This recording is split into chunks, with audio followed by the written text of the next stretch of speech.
yan. But that only applies, kasi ginamit to ng mga ibang luminaries eh. Pwede mo yan i-apply kung valid yung warrant. Eh hindi nga po valid yung warrant ng ICC dahil wala nga jurisdiction at kung meron man, assuming arguendo, meron nga, daan nyo po sa competent judicial authority according to Article 59 of the Rome Statute.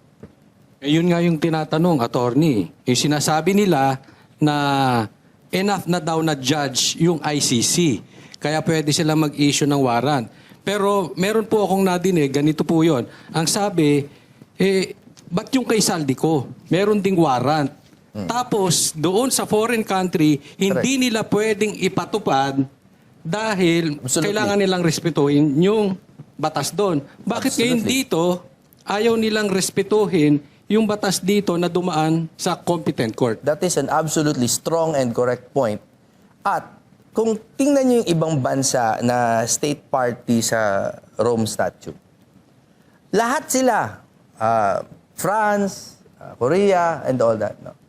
Lahat sila adhere to the fact na dapat dumaan muna sa korte nila ang ICC or any other foreign warrant, mga Interpol, Red Notice, diffusion, dumadaan po sa local nilang proseso.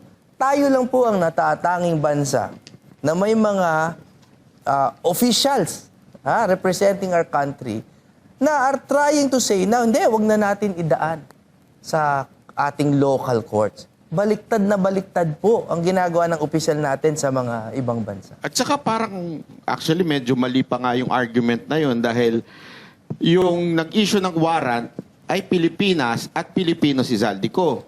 Oh, correct. Ito, ICC ang nagbigay ng warrant, Correct. hindi naman bansang Pilipinas, pero ibibigay natin. Correct.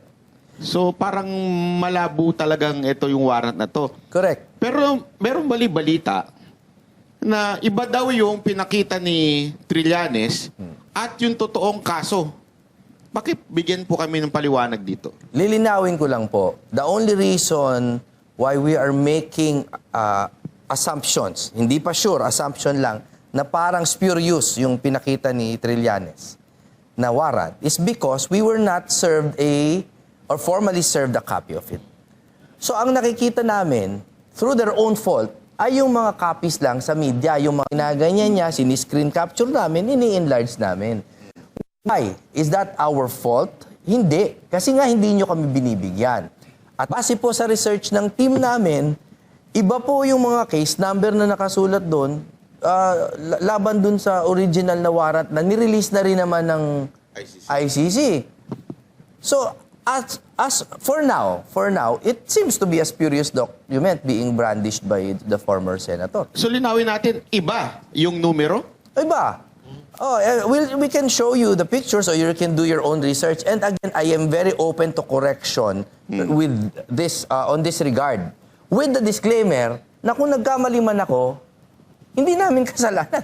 Hindi niyo kami pinibigyan ng kopya eh. Dito nga sa video na to, makikita mo na parang ang bilis lang niyang finish. Tapos, ano niya na binalik niya na kaagad eh. At saka usually, pagka ganyan, yung media, humihingi din ng copy yan eh. Pero ang media, walang copy. At mga decision ng Supreme Court, mabis nakakuha yung media, no? Oo eh. Ayaw itaas, oh. Ayan, babalik niya yan kaagad. Hindi niya na, parang alam mo yun, hindi na rin niya pinahal na hawak niya eh. Ang dami pong, there's so many things wrong with this picture. Number one, the warrant itself. Number two, the person serving it. Ano po ba yung authority nito? Pinapunta raw siya, doon iba to siya manghuli. Sabihin na natin, kasi alam naman natin yung statement na yun is just a casual, parang pang-asar niya lang na statement. Pero bigyan niyo po kami ng official statement. As a matter of fact, kasali po sa mga supplemental petition namin sa Supreme Court, we pray before the Honorable Court na pasagutin si Trillanes. Under what authority? Yan po ang totoong meaning ng quo warranto. Di ba? Narinig niyo quo warranto. Quo warranto means under what authority? Under what authority are you serving that warrant? Hindi kaya attorney, galing din sa sa recto yung warrant niya. Baka kasama ng budol mo ani pinaprint yan. Oo nga. Pero attorney, going back doon sa, alam mo, nakalabas si Senator Bato, no? Kasi yung mga kritiko, sinasabi nila tumakas.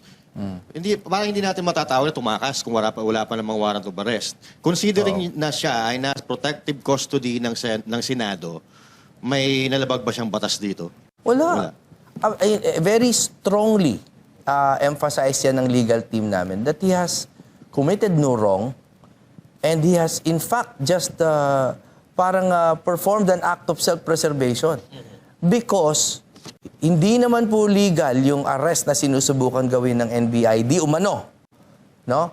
At yung kanyang fear for his life was very real kasi may president. Dahil yung president, si Rodrigo Duterte. So, pwedeng-pwede siyang bigla na lang i-aeroplano. Oo. So, nag-iiyakan silang mag-ina eh. There was no plan here. No? Wala pong maniwala man ng audience or hindi. Wala naman ditong malalim na plano na sisipot siya, tatakas siya. Lahat yan mga opportunities that he presented to them. Nung the night na magkasama kami, nag-iiyakan silang mag-asawa eh. Na, Dad, baka ano ka na ha? Hindi na kita makita. Ganun yung mga nakikita namin. So justifiable talaga, attorney, no? Yung pagtatago, yung pagsipot ni Senator Bato de la Rosa sa Senate, no? Ulit-ulit kong sinasabi, hindi siya nagtatago. Nagtataguyod siya. Yun ang lagi kong sinasabi. He is upholding our sovereignty. Pero attorney, kailan papasok si Senator Bato? Kailan ka papasok? Kailan papasok ulit? Oo. God only knows, no? Kasi, siguro pag there's a small chance, no? Pag na-issue yung TRO or pag nadinig yung aming mga petisyon at ang Korte Suprema ay naglabas ng malinaw na po na rules on extradition, on surrender, and all that, we will advise him to attend. Attorney, itong NBI, may kakaharapin bang kaso ito dahil dyan sa warrant na hawak ni Trillanes? From our end, it is a possibility. Kasi yung client namin ang directly damaged ng mga accounts nila, di ba? In fact, he was threatened ng deprivation ng life, liberty, and security. And nasugatan siya, nadapa siya, na-threaten yung kanyang pamilya, natakot sila, sleepless nights, di ba? Ay, nagkaputukan ba? Nagkaputukan. Of course, there was an attempt to stop his participation in the legislative proceedings. Di ba? Marami na kayo narinig siguro na violation yan of the parliamentary immunity, Article 145 ng Revised Penal Code. Sa totoo, yung opinion ko, sedition yan eh. Sedition, hindi inciting, sedition mismo. Kasi sa sedition, public, tumultuous uprising, armed, to prevent the function of the legislature or any branch of government, no? O nandun lahat eh. Public, ang dami nila, tumultuous. Ilan yung may 2 babae, 3 lalaki, basta more than 3 naman. O, armed. O, ano yung purpose? Apparently, na hindi makaboto, di ba? O, para sa akin, sedition eh. No, but again, it is up to our legal team to come up with the proper argument. Kasi medyo isa sa mga nagiging sentimento ng mga netizen ngayon, kitang-kita natin kung papaano binaboy ng NBI at ni Matibag itong Senado. Wala bang gagawing hakbang sa inyong pagkakaalam ang SP, ang Senate President, dito? At kung wala man siya, meron ba kayong personal na gagawing hakbang para idemanda talaga at panagutin itong mga gangster na mga NBI na ito? Sa personal muna tayo because I cannot speak for the Senate President. Sa personal muna, it is more than likely na magsasampa kami ng kaso. Pero hindi ko pwede naman i-disclose just for purposes of legal strategy. Pero doon naman po kay Senate President Alan Cayetano, base lang po doon sa nakaraan niyang press con at yung parang outward niya na nagalit doon sa nangyari. And he categorically calls it an attack on the Senate. Parang imposible na hindi siya mag-take ng legal action. So I predict a legal action from the attorney, Alan Peter Cayetano. Attorney, sabi kasi ni Attorney Matibag, rumesponde lang daw sila sa request ng GSIS. So now, Nagtatanggal ng kandado para mabuksan at ikandado ulit, no? Ganun ba, di ba? Ito bang makukonsider ba natin na premise na ng Senado? Kasi magdingding lang ang pagitan eh. The judge would probably look at the intent. No? The intent, hindi na yung mga spatial arrangement or whatever. They will look at the intent. Because hindi naman po simple trespassing ang ipapile mo dyan if ever eh.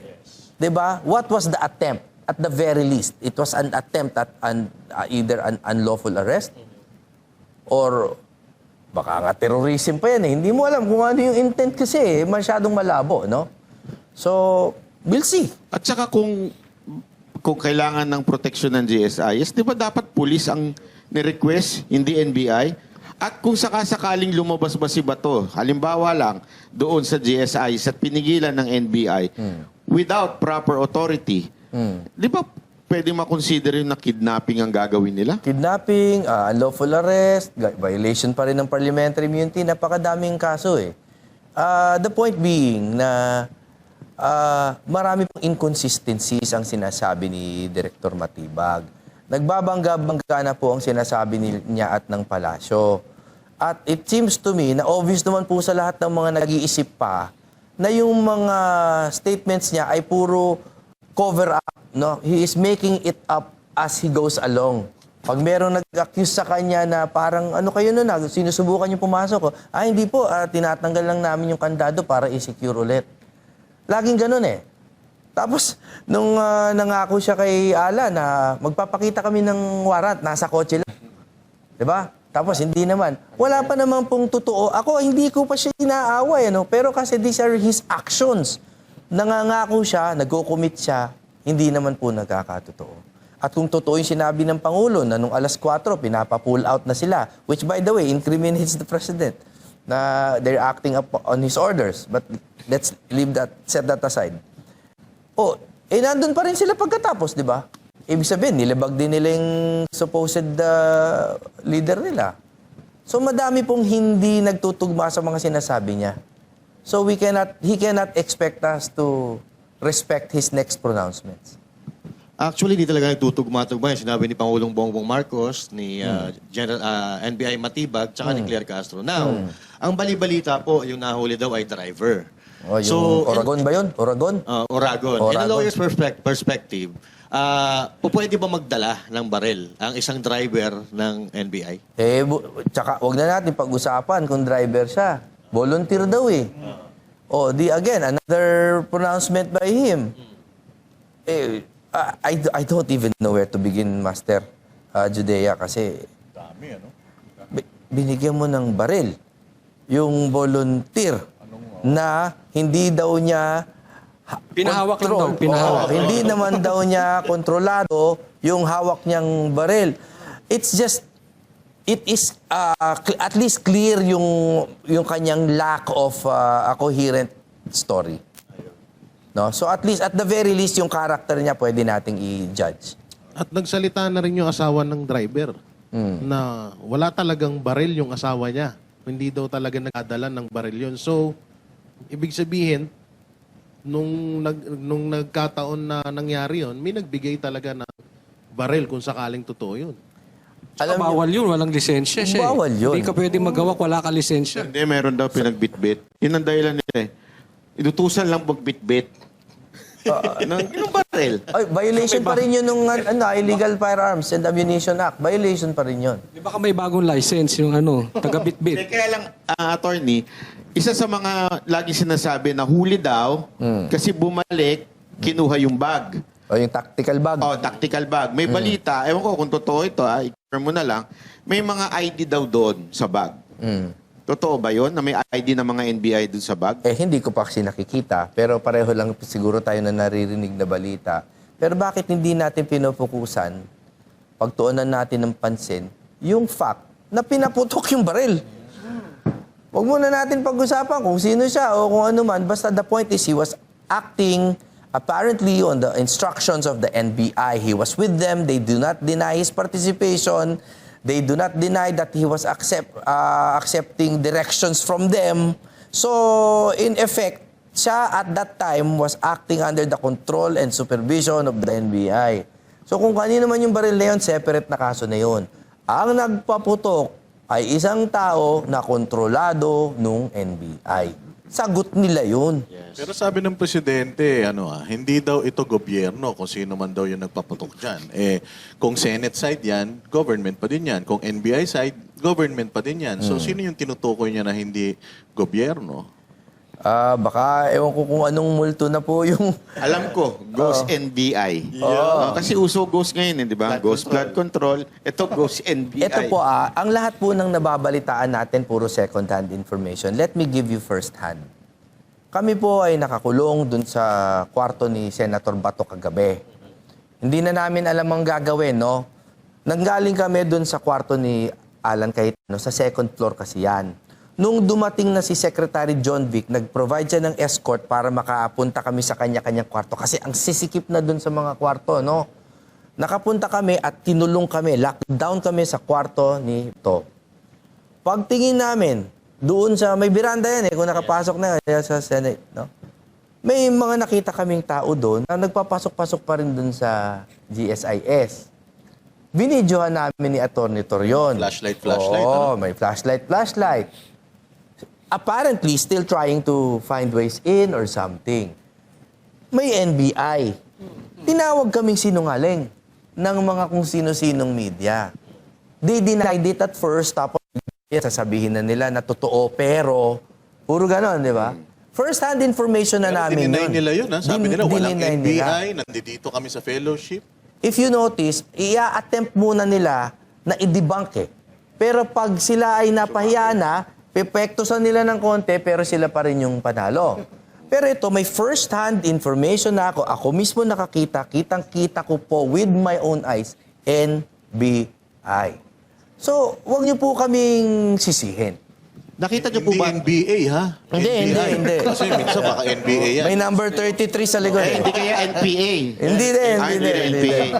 Attorney, meron silang bagong narrative ngayon na sinasabi nila, ito daw yung nangyari dito, parang pakulo lang daw to ni Senator Cayetano. Para makatakas si... Oo. Ikaw, nandun ka doon sa loob nung Senado. Can you explain your experience po? Paano natin i-debunk yung sinasabi nila na kasi si Trillanes din nagsimula niyan na pasimuno ng ni Cayetano para yung simpatya mapunta sa kanila. Alam nyo, noong araw, nagbibigay pa ako ng konting benefit of the doubt dyan kaila Trillanes, kaila Matibag. Kasi iniisip ko, baka politika lang yan. Pero ito, these are outright lies. Kasi nandun ako mismo. Katabing-katabi ko si Alan Peter Cayetano nung narinig namin yung mga putukan. Kala nga nila fireworks Ako pa nga yung unang pumunta sa bintana.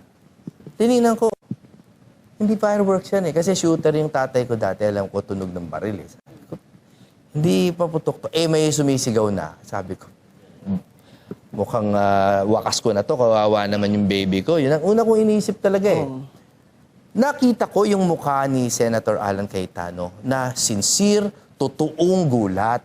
Yung tipong, okay, what should we do? He was trying to remain his normal, calm self. Pero totoo siyang nataranta ng konti. Si Senator Pia, nakita ko, nakikipagsigawan kay Matibag sa telepono. Nakita ko po yun. Lahat po yan first hand. So, Narinig paano mo din yung sinigawan siya? Narinig ko. Hindi ko dinig yung sigaw kasi siyempre telepono Pero nakikita ko yung reaction niya na sinabi niya, ikaw kaya ang bumahin. Gumanon siya Tapos ni-report niya pagbaba. Can you imagine kung ano itong sinabi ni Matibag sa akin? Something like that, no? So, madalas po kasi tayong lahat ay mga popcorn na peanut gallery lang tayo sa mga balita. Pero ito po, hindi yung gano'n. Iba yun. Ibang show yun, ha? Oo, hindi. In the original sense, no, na para tayong mga bystander. Pwede na, coach?